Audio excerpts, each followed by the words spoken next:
Hey, lovelies. So this is the second in my series of US Games recent deck reviews. And, when I do a deck review, it's kind of like an unboxing plus. I've actually unboxed these decks already because I've looked through them already. Because I want to actually be able to go over the cards, a little bit of a flip through to give a sense of what the cards are like. But more importantly, I want to dive into a real hands-on deck dialogue, that method I have of interacting very directly with the deck to see how it reads, to see what its personality is like in relation to my personality. How does it help me unfold, unveil whatever it is that I need to unfold or unveil in this moment. So today I'm going to look at two decks very different decks, but both are decks that invite us to simplify our relationship to tarot. Let's flip the camera around and dive right in. This is our first deck, the black and white Rider-Waite tarot deck, which is a deck based on the original line drawings of the Rider-Waite Smith deck. The line drawings for the cards that Pamela Coleman Smith completed in 1909. These were the line drawings that went into the Roses and Lily tarot deck of 1909, and then the 1910 Pam A deck, the kind of, Ur deck, the deck upon which all Rider-Waite Smith decks are based. These are the line drawings. These are the line drawings that appear in Arthur Edward Waite's Pictorial Guide to the Tarot. This is it. And we have them here in black and white and borderless. It's a really fascinating choice for US Games. I mean, it's so bold and simple. A word about the box. This is the new, really commonly used by US Games, their two-part box, which is really nice if you like boxes. This is lovely, sturdy, and I love that we've got the Page of Cups, we've got the Two of Cups here, we've got Gabriel, we've got the Angel from the Judgment card, and then we have the Chariot on the back. I love those choices. I love the King of Cups on the front of the guidebook, or the little white book. Now this is just a little white book, nothing special, but it does have really nice cardstock and sort of a sense of sturdiness to it. It was written by Jody Boginski Barbesi, so it's not the usual little white book that you'll see in a US Games deck. That said, I really like Jody Boginski's work. She's one of the pair of sisters behind the Influence of the Angels Tarot, and she's been doing a lot of writing, I think, of late for US Games. That said, this is a very scaled back little white book. This is just keywords, right? Gives us reversed meanings, but it's really, this is like, this is the kind of information that today's tarot reader can get in a heartbeat online or on their smartphone. There are a couple of spreads in the back, which are very, very kind of basic spreads. A sort of past, present, future spread, and a kind of what's blocking you, moving forward spread. I mean, again, this is nothing to... I'm not sure why we have little white books anymore, to tell you the truth. But I guess if we didn't have them, people would say, where's the little white book? But, what it's really about is the cards. And these are phenomenal. This is the same linen cardstock that US Games has been using in a bunch of their new decks. I love it. I love the choice of backing, which reminds me of a kind of vintage Marseille tarot deck, like the backings on the Artisan Tarot decks that have come out in the past few years. It's really classy and simple, and I love, and did I mention, before I say what I love, these edges, this sort of holographic black edging, which sort of shimmers and sort of disappears. It's really elegant. But what I love is really just this kind of badass decision to have a black and white deck. It scales it back. It makes us see what the tarot is all about. which is the play of opposites, right? Black and white. I mean, this is it. It makes us see those 4 cards that have strong black backgrounds. The 9 of Swords, the Devil, not the King of Cups. Oops. Oh, I had these sorted out. But do you know the others that I'm going to mention? 10 of Swords and the Tower, right? These black backgrounds. It makes us see all of this white space. I mean, the line drawings are very thin, you know, this is very spare. And we sort of see that spareness against this huge white expanse, you know, a figure like the 5 of Cups central figure, that column of black. So this deck really brings us right down to, oh, I love the 5 of Pentacles here. I love the effect of the snow. It brings us right down to the most elemental aspect of the traditional Waite-Smith imagery. Now, does this mean this is an enjoyable read? I mean, in some ways, to scale things back like this, you lose all the juice. You know, you lose all of the pulp, all of the meat, all of the yum, right? On another level, the potential to focus, to be really present with these cards, the kind of lightness of the image, that to me is sort of breathtaking. A card like the 2 of Swords, where, you know, you've got that way in which the 2 of Swords is all about, can we grab hold of the thing? Can we make sense?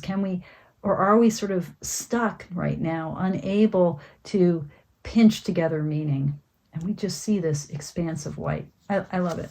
Anyway, I've already started reading with this deck a little bit, not for a client yet. And I don't know if I would ever use it for a client, but for myself. And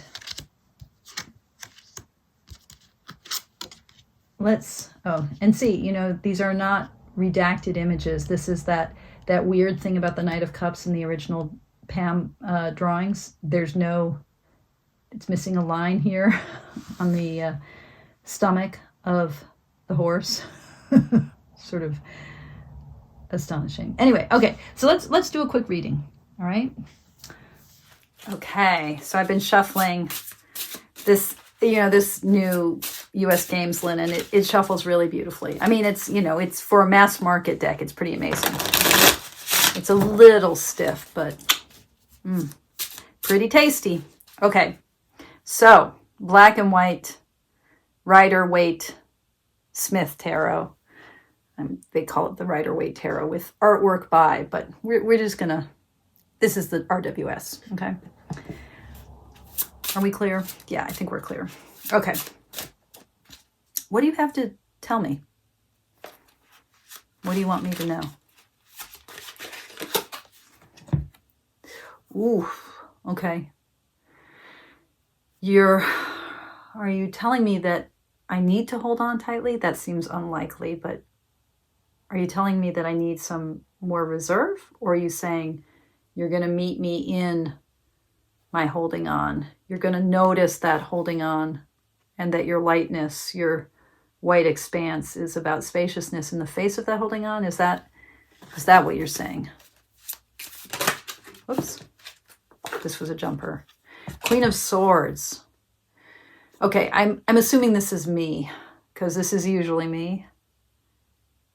So are you pointing to my sharpness and how that tightens me up? I've been feeling a lot of that energy lately, kind of anxious, tight, holding. Is that what you're meeting me in? Is that what you're pointing me to? Like even now I'm sort of rushing through this reading because I got to get somewhere else. And is that what you're calling out? My need to slow down. Huh. Are you wanting me to notice how momentous this moment in my life is, which is true. There's a lot going on right now. And to kind of show up more for the sort of the movement of destiny, fate, life path? Or are you saying just let it turn? Is this about this moment in my life, or is this about me needing to hold things more lightly?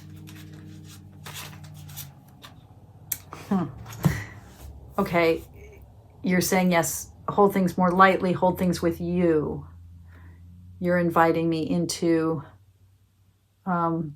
spaciousness, simplicity, a more simple relationship to the tarot, to spiritual practice, to archetype. Am I on the right path here?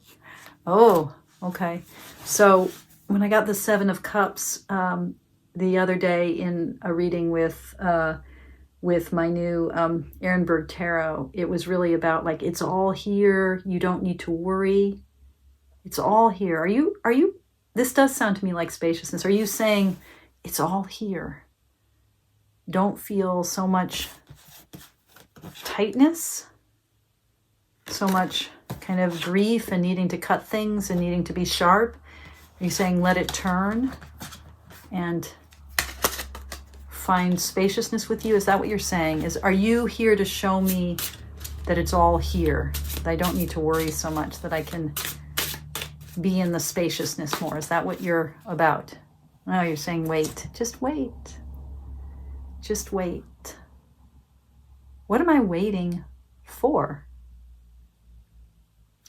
What am I waiting for? I think you're counseling me patience. And you're a deck that wants me to lean into that patience. But to what end, I think I want to say. Oh, here we have the Queen of Pentacles again. Okay. To the end of nurturing what's here. To the end of being grounded, of showing up.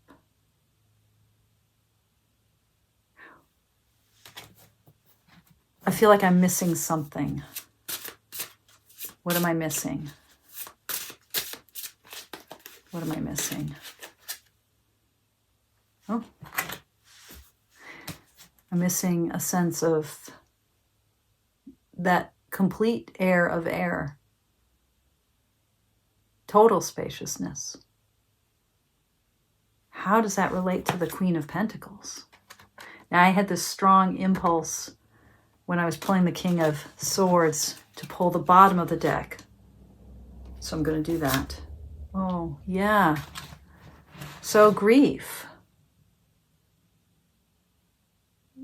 You're wanting me to grapple with that. This is pulling me in deeper and deeper. The role of grief. I mean, the Queen of Swords always brings up the role of grief. What is the grief here?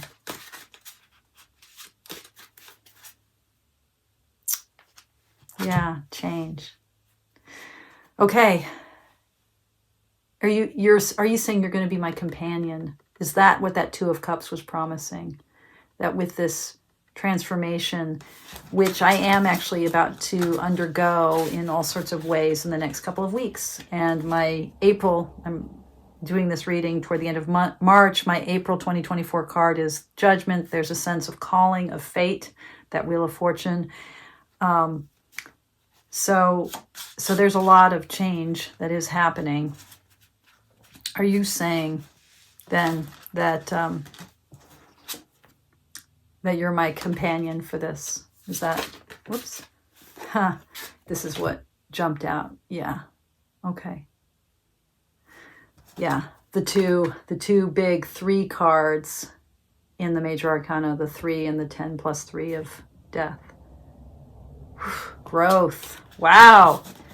Okay. So there's kind of this spaciousness of this deck, this black and white deck, that can enable a real turning toward and leaning into some difficult stuff, some cutting stuff. I'm the way that the swords really emerged in this reading, there is something very swordsy. I mean, certainly very airy, all that white space and that black and white energy. It's a very swordsy deck, right? A very airy deck. So it's really having me lean into the pointy, sharp places in my life right now, which are about change and transformation and the grief that's involved in that. It's all good. I'm dealing with some really good things, but change is change. Wow. Okay, so the black and white Rider-Waite Smith Tarot deck. It is a powerhouse of a deck in its very black and white way. It boils it down to the yes and no, the black and white. There's literally no grays. Okay, this is our other deck, the Trinity Tarot by Ari Weisner. And this deck, Ari Weisner is the person behind the Transient Light Tarot, which I don't own, but at various points I've almost bought. Lovely kind of graphic style, and it reminds me a little bit of the impulse behind Jennifer Cooper Steidley's Tarot Disassembled, a deck that's all about the elements of each of the cards, sort of giving us the symbolic prompts for each card. But this is boiled down, as we'll see in a second, even more, and it's boiled down in a way that's more not the actual symbols that are in the Waite-Smith deck, but I love this deck. It's such a sweet, I love this deck. It's a smart deck, and it's also just really beautiful in the coloration. It's not calling forth the traditional symbols in the same way. It's pointing toward the meanings behind the Waite-Smith decks. And in that way, it reminds me a little bit of the impulse behind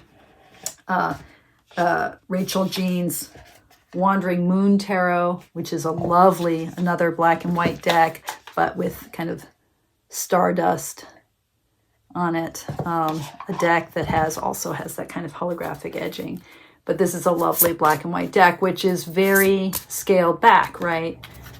Very emblematic, just gesturing toward the cards, gesturing toward the meanings, and inviting us in the white space to fill things out.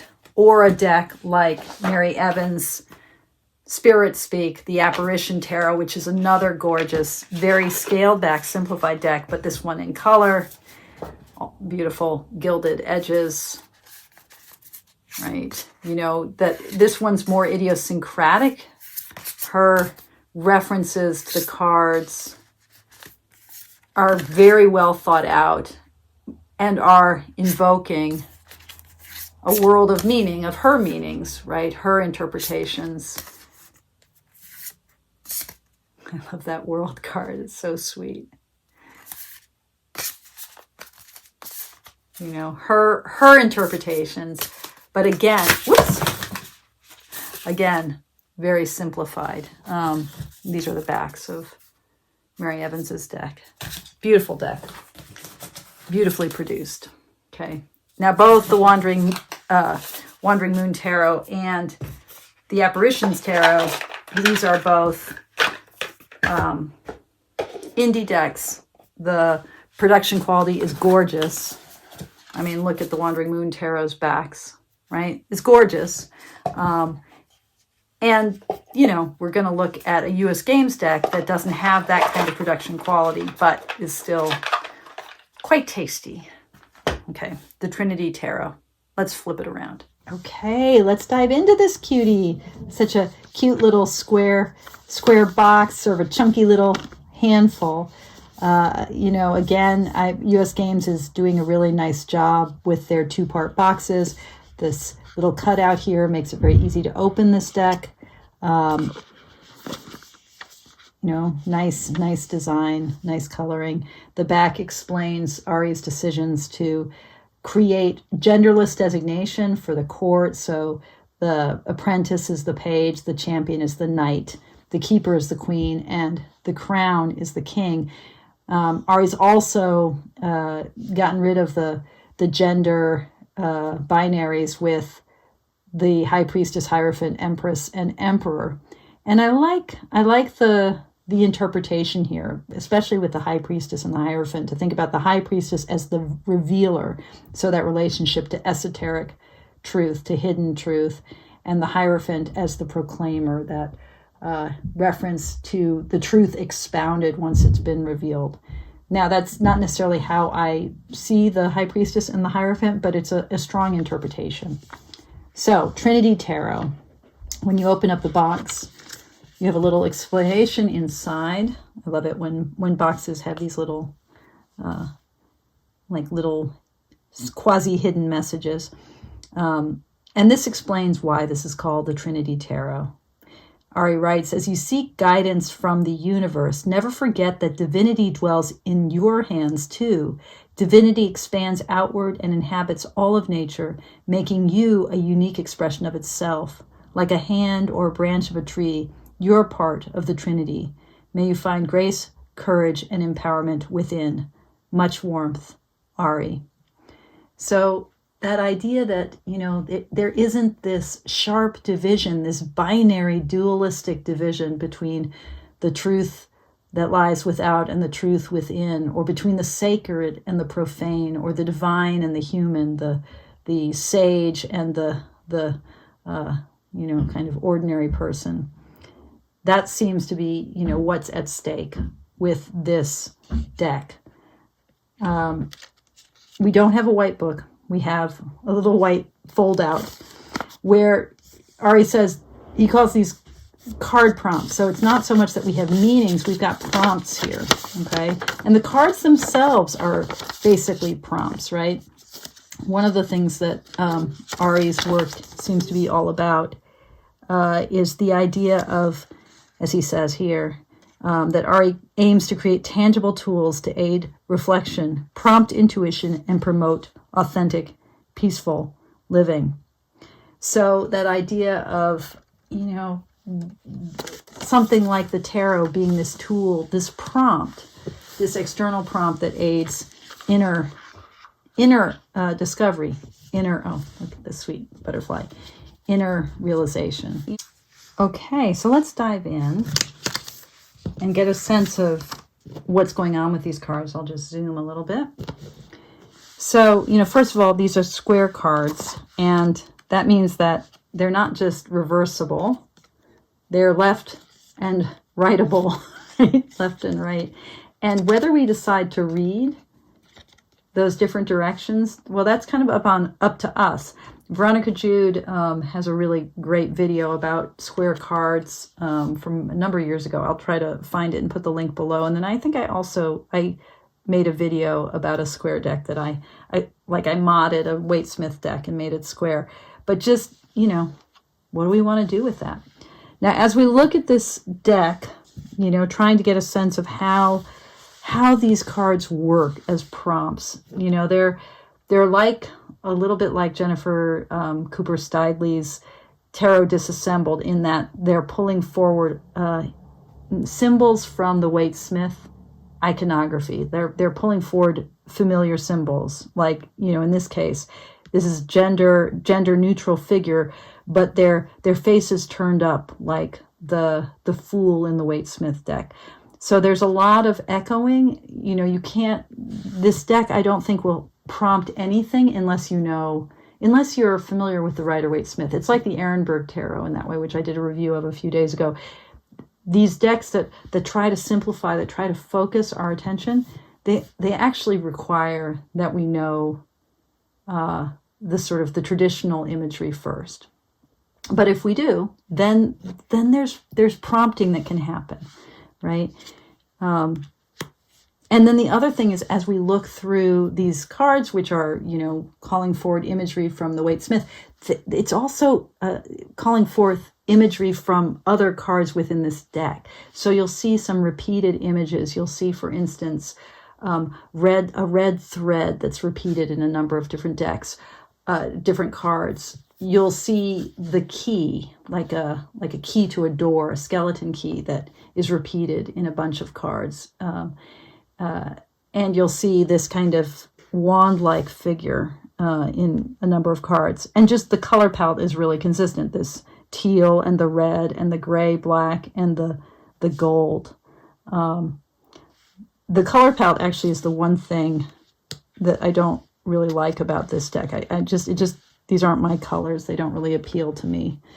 So here we've got the revealer, right? And we've got, I love this question mark, but we have the moon and we have the 2 pillars of the high priestess. And then these pillars are echoed in the card for the Hierophant, which here is called the proclaimer. So just a really conscious effort, see, a conscious effort to have cards reference each other. Sort of getting out of frame here. Apologies for that, people. Apologies. Okay, there we go. And some really interesting choices here. You know, you've got the hearts and the eye of the heavens, and then the serpent.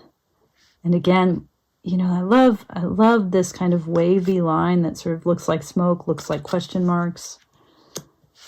We'll see this laurel wreath echoed in a bunch of different bunch of different cards. Like here we see a version of it again with the strength card. This calls forth the wreath in the Waite-Smith imagery, that lemniscate, hermit. So there's a kind of playfulness that can happen as we recognize different elements. But, you know, there's also a way in which something is being prompted potentially. Like here's the hanged one. Okay, so we've got that first appearance of the red line that I see in a bunch of the cards. You know, a reference both, this is a pendant, like le pendu, the hanging one. It's also, you know, obviously it's the cross. It's a reference to Christ and to sacrifice and what it means to hang on the cross. What's being called forth here? How would this prompt us in reading? Let's actually see. Let's get a sense of how this little handout works. The hanged one. Surrender, sacrifice, humility. Okay. So does that narrow the card to, I mean, there are lots of things that the hanged man can mean. This is calling forth one specific strand of meaning. Is that a problem, or is that a gift? And then there are cards like this with temperance. So this sort of narrows meaning, I think, a little bit. But this temperance card is really wide open. Again, it does call forth elements in the traditional imagery, but how we read it, how we understand the swirl, what it evokes in a given reading, that's kind of up for grabs. Oh, I love this star card. Then more pillars. We saw those pillars in death as well. Right? The sun. And here we have one of the keys that we'll see throughout the deck. You know, we first saw the keys in the Proclaimer, in the Hierophant imagery. And we'll see the keys in all of the queen images because the queens are the keepers and they all have keys in this deck. And then that red cord.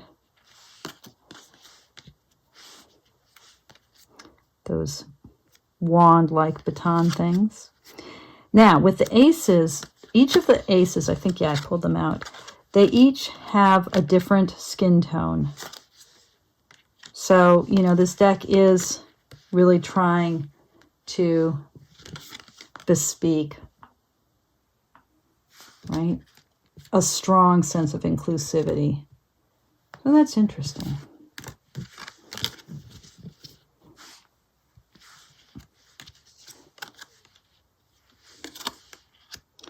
Three of Swords, no matter what, the Three of Swords looks like the Three of Swords. I mean, these are, in some sense, these are pip cards, right? Because there's no figures. There's only partial animal figures. Maybe, you know, the Fool, we have the face of the Fool. I think that's the only place where there's even anything remotely like a human figure in this deck. But, I mean, this is so obviously referencing the Four of Swords that we all know and love from the Waite-Smith deck. Other references are less obvious. This Five of Swords, for instance. So this is more obvious. We've got a ship. We've got 6 swords. We've got a butterfly. And then the Seven of Swords, I love it. I love the kind of reference to what's hidden or occulted in some way, sort of that sneakiness or stealth of the Seven of Swords. Eight of Swords. You know, this feels very literal. Our pillow is being stabbed. And this is sort of literal, you know, and recollects the Judgment card where, you know, we have caskets for the tombs. The page here, this learning of the apprentice, and the champion or the knight. So here we've got one of those keys for the keeper. I love the Queen of Swords, this lemniscate in one eye and this butterfly in the other. And it does really capture the kind of tension that's in the Queen of Swords, that water of air. Here's that red thread that we see in a lot of the cards. Okay, we saw the Ace of Pentacles earlier. Here's the two. Mysterious to me. I'm not sure the difference in sizes of the two pentacles and the two ships and why this one is sort of faded out. I'm not sure what that means to me. Another red thread with the key hanging. And this is an interesting Five of Pentacles. It took me a while to understand this card initially, but it's sort of a necklace that's broken and the beads have fallen out. What it means to be, like, you know, exiled from community, no longer part of the thread, cut off from the bloodline, the thread of the human lineage. That imagery is powerful and I think somewhat universal.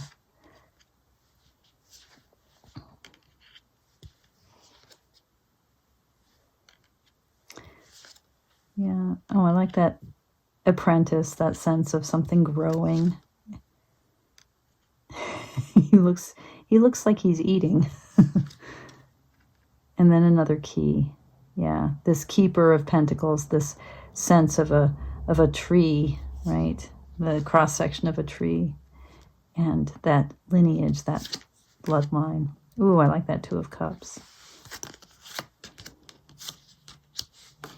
Gonna speed up a tiny bit here. There's a lot that could be said. That's sweet. You know, very, very Waite-Smithy and very Waite-Smithy, right? So some of these are just more literal. I like that the Eight of Cups, the cups are so neatly stacked, which also kind of echoes the traditional Waite-Smith imagery. 9, that circular imagery. Oh, that's great. The Apprentice of Cups, filling up from both ewers, and then the Knight drinking up. I love the fluid going through him. Keeper of Cups, and the King. So there's that thread again. Oh, and here it is, and I think we see it a lot in the Wands. I'm not sure why that is. This Three of Wands reminds me of the Three of Wands in the Wild Unknown deck, which looks like a dream catcher and really gets that sense of a portal, of going through, entering in. And here the sort of huppah imagery, the homecoming imagery. We've seen this wreath before in a card like Strength, or pointed to in the Laurel Bay of the Chariot. And I think we're going to see it. Yep, we see it in the 5. We see the sprouting wands, and then here's that wreath again with that red thread.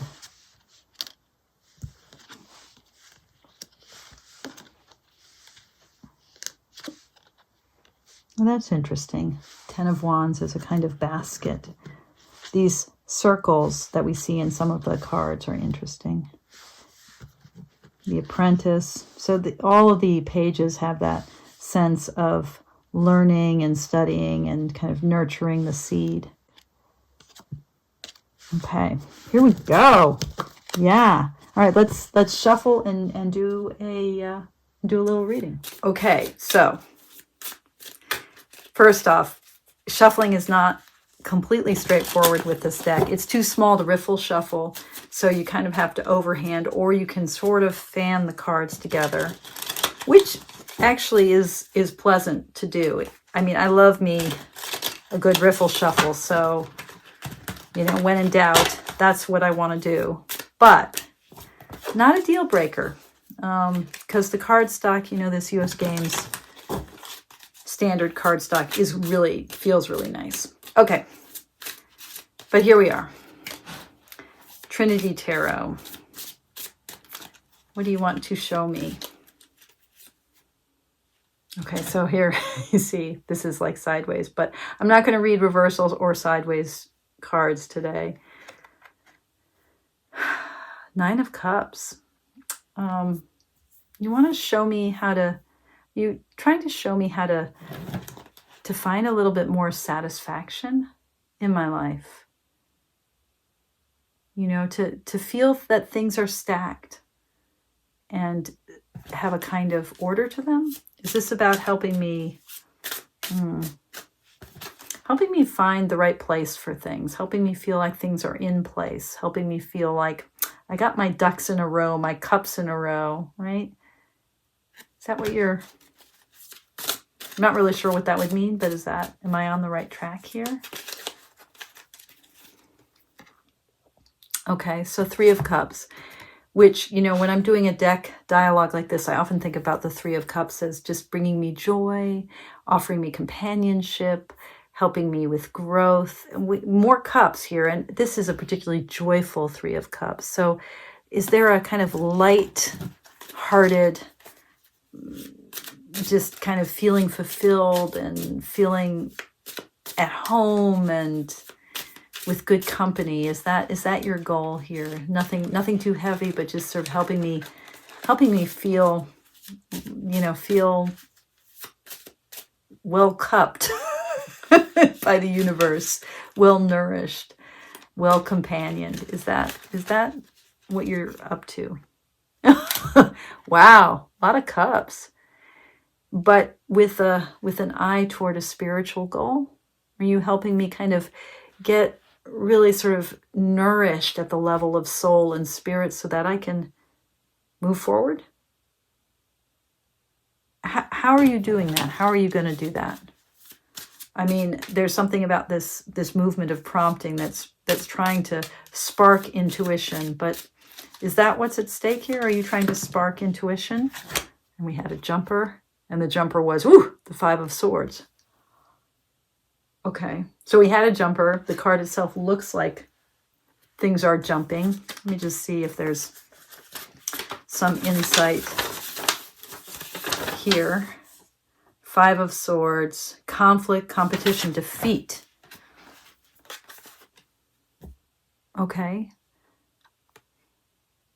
Are you trying to help me work with conflict? I'm not sure how that relates to the cups.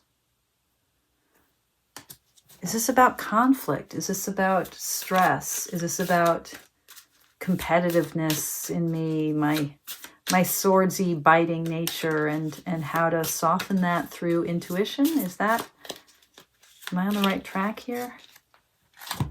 Death. Okay, I'm getting another death card. I just got that in my last deck dialogue. And, you know, for what it's worth, sideways. So there's, you know, again, transformation. How is the way that you are so cup-spaced, how is that helping me? And where does conflict fit in? I'm not sure I understand this. Can you help me understand the place of conflict in all of this? Oh, okay. So I like how that's pointing toward me. You see how the square can do interesting things. So it was pointing toward me. So, yeah, so how I can receive the cup. And maybe my tendency toward feeling conflict and feeling conflicted and feeling at odds and trying to navigate the world in that swordsy way. In this time of transformation, you're wanting me to be able to receive the cup. Am I on the right track here? Am I getting it? Okay, you're saying slow down a little bit. Okay, I'm going to slow down. That was the Knight of Pentacles. You want to help me slow down, not be so fast. Maybe the Five of Swords is one of the ways that I try to do things too fast. And you're saying, yeah, sort of reaching more toward, I like how the eye is pointing that way, which is toward my Kuan Yin altar, actually. Yeah, more integration, more wholeness, less something else. What am I missing here? I feel like I'm missing something important. Strength. Again, this is a card that's about integration and getting through this moment and this process.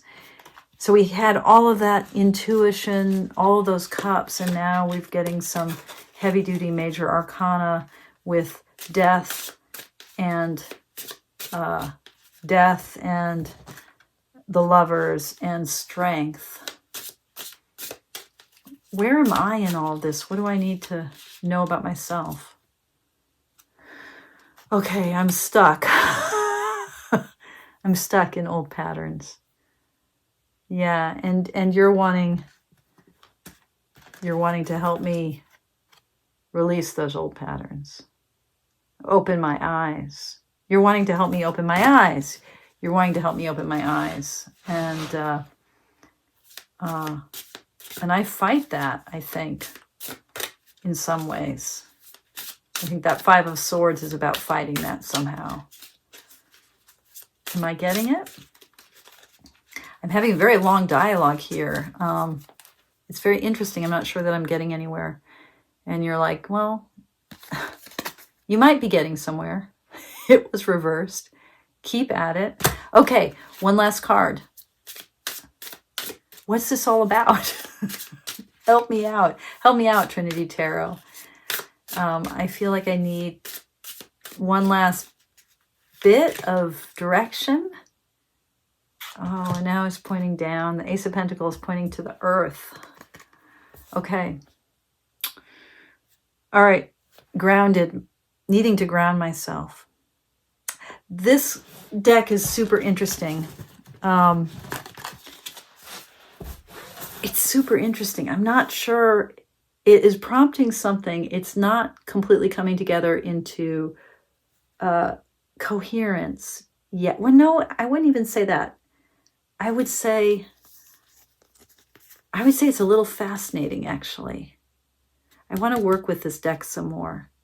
So that's worth knowing. I want to work with this deck some more. I love that the hands, the ways in which the hands, the directionality of the cards, it doesn't read quite like reversals read for me. The directionality feels really precise, to have the hand pointing down, or however it was. That seems really important. So, okay. Ari Weisner's Trinity Tarot. Yeah, 2 decks, the black and white and the Trinity, both in some ways really simplifying our relationship to the tarot imagery, but both quite complex, especially this one. It feels like it offers some very complex opportunities for reading. I'm definitely going to work a lot more with this deck. It's intriguing. It's intriguing to me. Okay. That's all I got. Thank you, guys. Thank you so much for your practice and for joining me in this mayhem.